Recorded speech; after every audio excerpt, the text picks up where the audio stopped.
What's up, everybody? I'm Big Cam, your host today. We are back with another episode of Comically Boston. Today is episode 84. We're going to be talking about this Barbenheimer weekend I just had. I have not seen Barbie yet. I think I might go right after I'm done recording this and go check out that Barbie. I've heard good things. It's made a bunch of money. It is 1.5 times less lengthwise than Oppenheimer, so definitely Oppenheimer being a 3-hour movie, it's not going to make as much money as a movie that's an hour and 50 minutes. You know, they can play so many more show times of Barbie than they can Oppenheimer. That's why Oppenheimer and Barbie are both having stellar weekends for their opening weekend, but the first night, Thursday night, Barbie had made 23.3 and Oppenheimer made 10.5. I think after the weekend, I think they're at like 85 or 80 mil, 80.5 mil for Oppenheimer, and then it was like at like 150 mil for Barbie. Barbie having a crazy weekend, but hey, I just like to see that people are going to the theaters. I went to a 10:30 a.m. showing on Saturday for Oppenheimer, and everybody, the whole entire parking lot was filled. So I was like, wow, people are up early and at the theaters for this shit. Like, the last 3 weekends before that, I had been at 10:30 a.m. showtimes for Indiana Jones and Mission Impossible in the theaters. You know, my theater had some people in it, but it wasn't full, and the parking lot was empty. Even when I came out at 1 o'clock, they were empty. You know, so I like to see people at the theaters excited about movies. The Barbenheimer supremacy is real, and there was a lot of pink at the theater. People showed out for that Barbie, so maybe I'll slap on my pink shirt and head over to the theaters today, but I'll stay tuned for a future video talking about Barbie, and stay tuned to the end of this video where we'll talk all about Oppenheimer and all the things I loved about it. But there will be an official movie review coming to the channel ASAP. Also, I just watched 2001: A Space Odyssey recently. Don't know what made me watch that, but I figured I should. I heard there's references to that movie in Barbie's opening, so I was like, maybe I should finally watch this movie. I've been putting it off for a long time, and we'll talk about that. But first, we got some news. Secret Invasion is having its season finale on Wednesday this week, so stay tuned for that. But I just thought it was interesting that it's now streaming on Hulu. Okay. They dropped their episodes on Hulu, so now Secret Invasion is on Hulu and Disney Plus. And Miss Marvel is actually streaming on ABC now, or is going to be live on ABC soon, which I find a little weird because those are shows, at least her Miss Marvel show has already been, out for a while, so now they're just going to start experimenting with putting Disney Plus shows on cable. And how's that work? Because I know that they probably didn't have residual checks for the streaming on Disney Plus, so now you're on cable. Are all those actors getting residual checks? All I'm saying is that the strike needs to be ended sooner rather than fucking later, because this shit's starting to get messy. There was also released that Ahsoka, coming out in August, is going to premiere with 2 episodes on August 23rd, 3rd episode on August 30th, 4th episode on September 6th, 5th episode September 13th, 6th episode September 20th, 7th episode on September 27th, in the season finale, 8th episode on October 4th. So 8 episodes for that, 7 weeks. We're going to start with 2 episodes, which I do like. You know, they give us a chunk at the beginning and then feed us the rest after. I think Andor did something similar to that. They either did 2 or 3 out the gate, but they had 12 weeks, so they did like 9 weeks and, gave us a couple up front, which is good because you get really into the story, but then by the next week you're like, oh, I really like this. But I have very high hopes for that show. I think that show's going to be really good, especially if you're a Rebels fan. That show was great. So I think that transitioning to live action and continuing that story is going to be done to perfection by Dave Filoni and his people over there at Star Wars. They've just been doing a great job.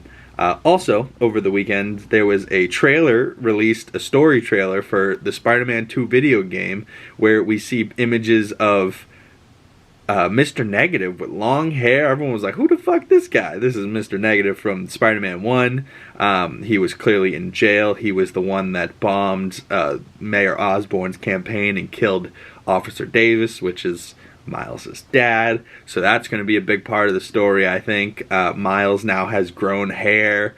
It's been like 9 to 10 months since Miles' video game, the end of his game. People really complained about how Peter looked in the last game and how it changed at one point.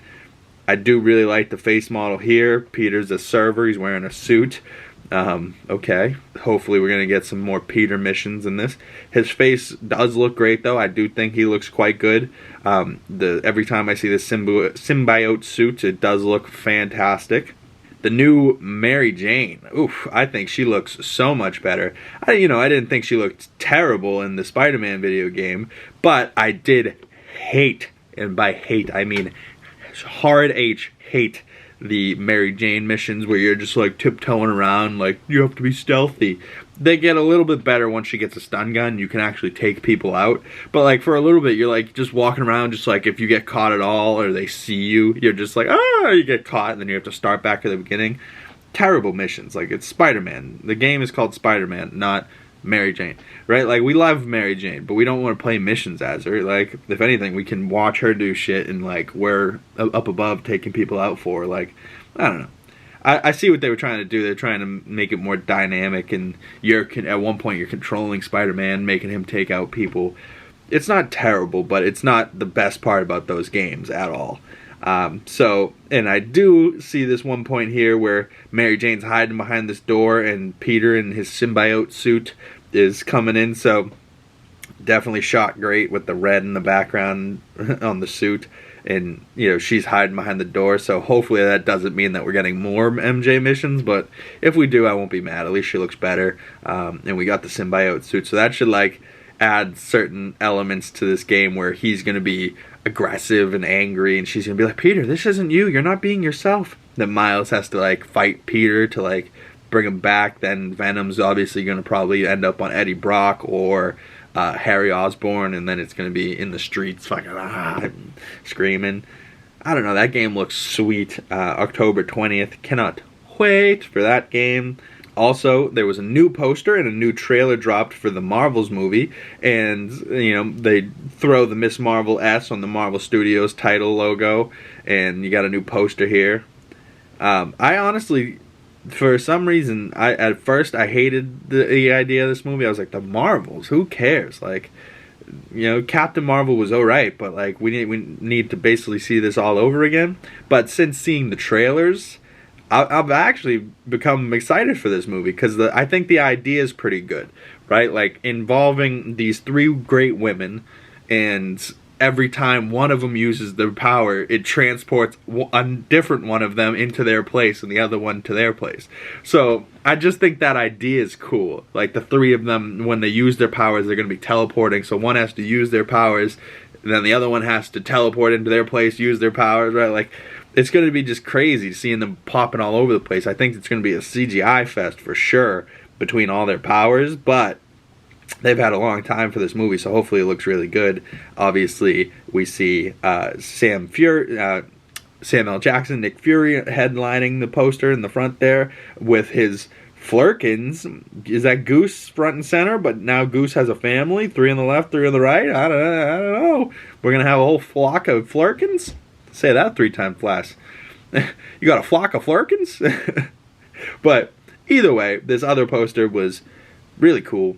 You see Carol Danvers here has another suit, and then she even shows a third suit in the trailer, so she might be changing suits throughout this movie. But I like Brie Larson.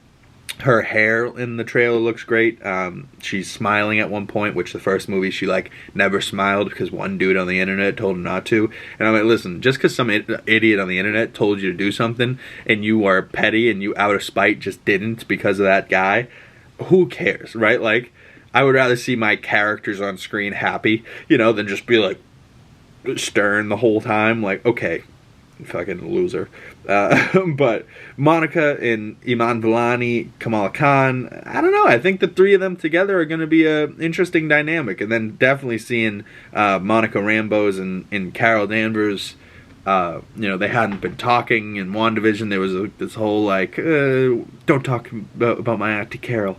And, you know, the last time we seen them together, she was a little girl. Now she's a grown-up, and her mother's dead from cancer. How did she get cancer? I think there's going to be answers to these questions, and I think that the first time they see each other and actually have a conversation is going to be something. And I think that's going to be real interesting.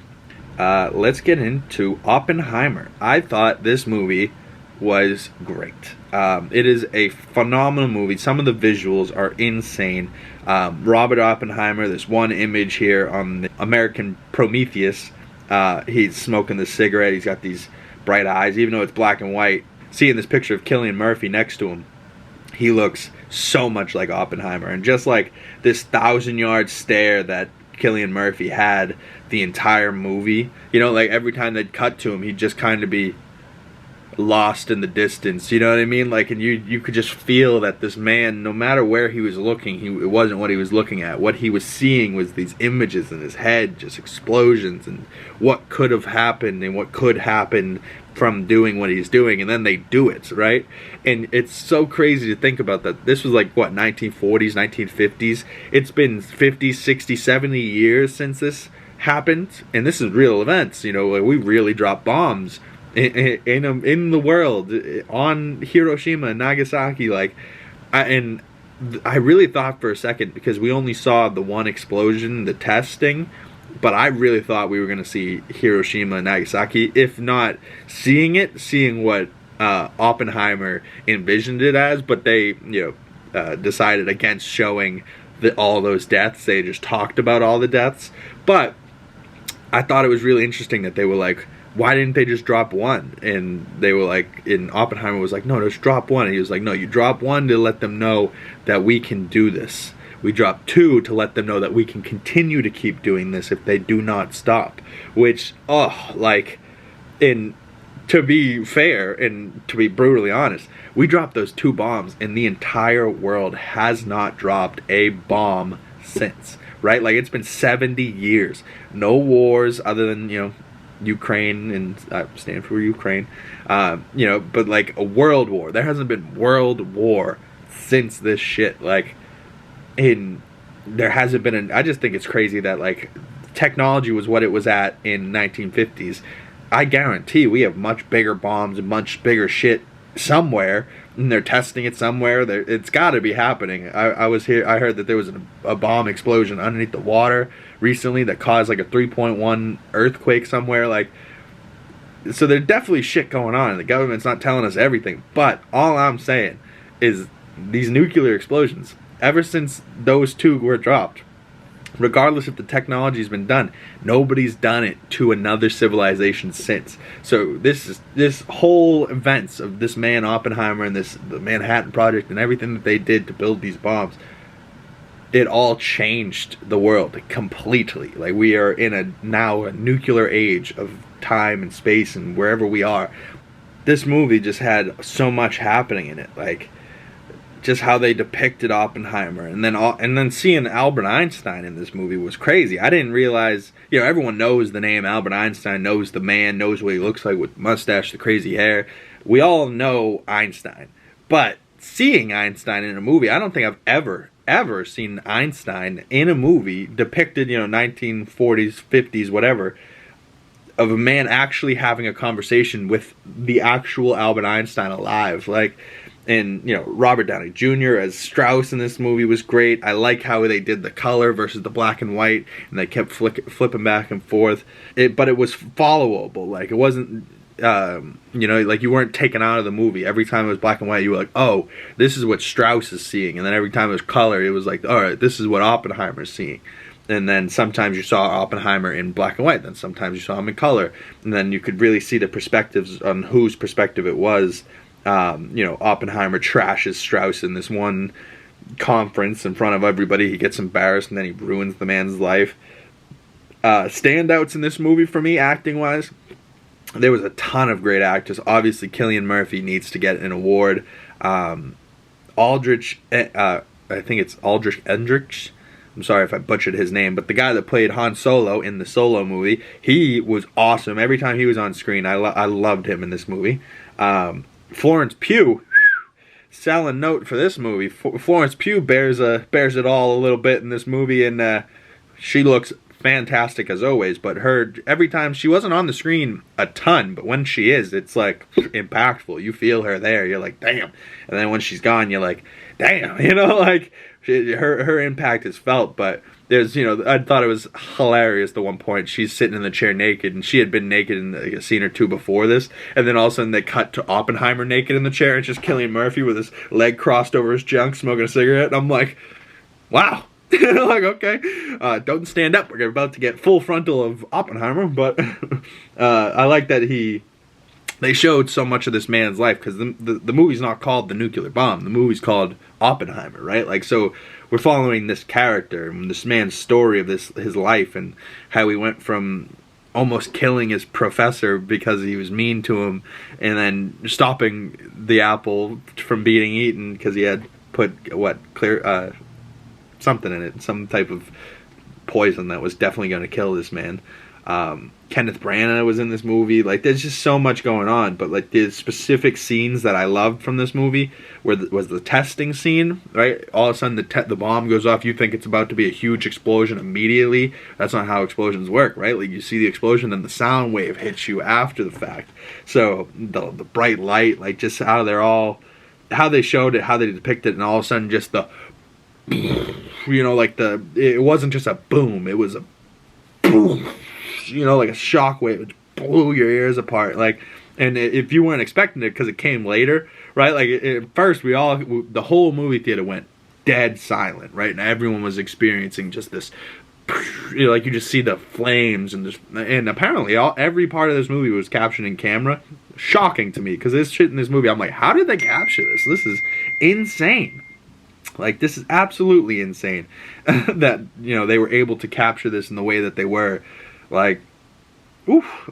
And like this image from the trailers of Cillian Murphy standing there, and it's like fire all around him. I really thought that we were going to see this all of a sudden, and I was like, oh wait, alright, this is just a poster. I was like, we saw the fire, and I was like, oh, is Oppenheimer about to walk out of this fire? Oh no, right, okay, I'm stupid. Like, I was just sitting there like, okay.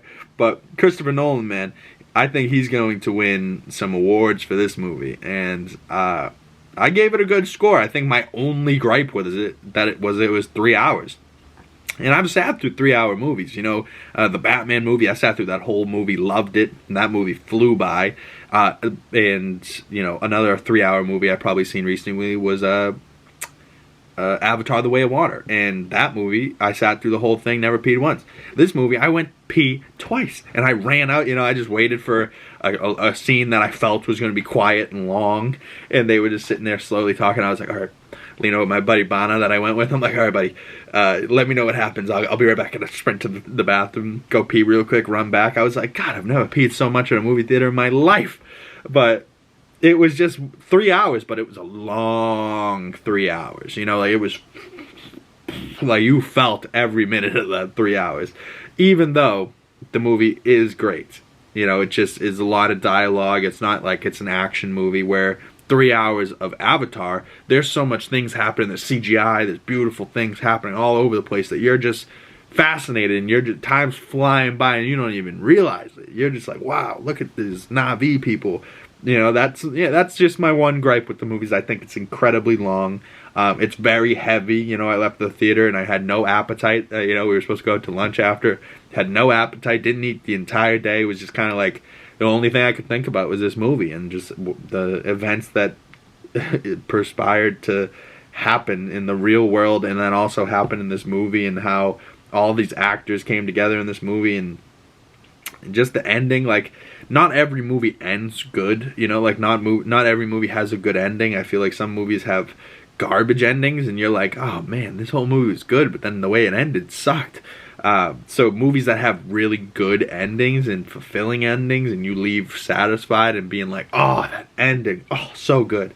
You know, just having that last conversation with Einstein that we were avoiding the whole movie, and then actually showing us what happens, and just having that, you know, that look on Killian's face, and you see like pretty much what we saw in the trailers. It's like fading between Killian's face and the explosions, and you can just basically see that 1,000-yard stares. What he's seeing in his mind is the explosion, the fire, the atoms exploding off of each other, and just, you know, how fucking Albert Einstein, the man that played Albert Einstein, fun fact, was the same man from Dark Knight Rises that goes, "You have a vertebrae protruding from your back," and punches him, and he's like, "Ah!"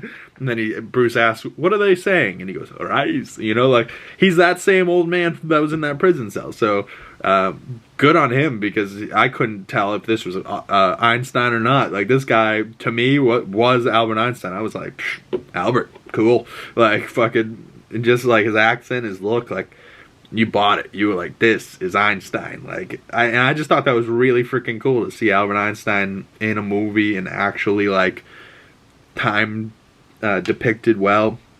Like, wow, blown away. Blown away by Christopher Nolan. What else can I say? I hope you guys went to the theater this weekend. Comment below, which one did you see, Oppenheimer or Barbie? If I was to do the double feature, I would probably say do Barbie first.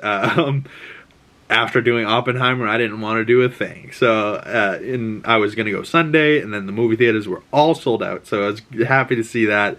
You know, literally every seat, front row, everything was sold out for Oppenheimer and Barbie everywhere in my area all weekend. So I was grateful enough to get the 2 tickets I did to Oppenheimer, but go check it out. I love seeing people back at the movie theaters enjoying themselves, having a good time. And it's not even a Star Wars or a Marvel movie. It's 2 movies that have nothing to do with superheroes. They're just movies with great actors in them. And one's a comedy with the color pink, and one's about explosions. You know, like, so couldn't be any more different. But the Barbenheimer came together. People went crazy, and I love to see it. You know, I love to see 2 completely different movies doing well for completely different reasons. Whether it's Christopher Nolan and you love him, or it's Margot Robbie and you think she is Barbie. I don't know. I can't wait. I think I am going to go see Barbie today. I'm excited for it. So comment below, Barbie or Oppenheimer or both. Did you Barbenheimer? I would love to know what the experience from the people that went and saw double features. I figure a lot of people probably saw Barbie or Oppenheimer like I did. But I think I'm going to go see both. Yeah, I think I have to. I think I have to be a part of the conversation to talk about both of them. But as far as right now, Oppenheimer was great. Stay tuned for future videos where I'm talking about the season finale of Secret Invasion, and I'll probably talk about Barbie in that same episode. So I'll see you guys in the next video. My links are in the description below. Hit me up on my other social medias. Please, oh please, hit that like button. And if you want to see me again, smash that subscribe button. If you want to support me, smash that subscribe button, because it goes a long way, further than you could know. Share this with your friends, and I'll see all of you in the next video. Peace.